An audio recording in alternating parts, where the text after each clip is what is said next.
Hello বন্ধুরা, সামনে কি দেখতে পাচ্ছেন? মেরা পিঠা দেখতে পাচ্ছেন?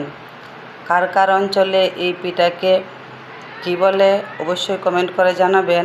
আর দেখেন, আমি মেরা পিঠা বানানোর জন্য আজকে আটা নিয়েছি, চালের আটা না। চালের আটা দিয়েও ভালো হয়, কিন্তু আমার কাছে চালের আটা নেই, তো তাই মন চাইছে আজকে আটা দিয়ে তৈরি করে ফেললাম।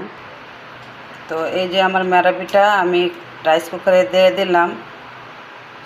ভাতের সাথে ভাতও হয়ে যাবে, পিঠাও হয়ে যাবে।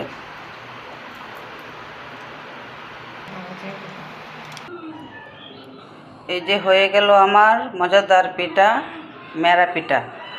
রাইস কুকারের স্টিমার দিয়ে বানিয়ে ফেললাম মজাদার মেরা পিঠা। তো সকলকে অসংখ্য ধন্যবাদ আমার ভিডিওটি দেখার জন্য। তো আজকে এই পর্যন্তই। আল্লাহ হাফেজ।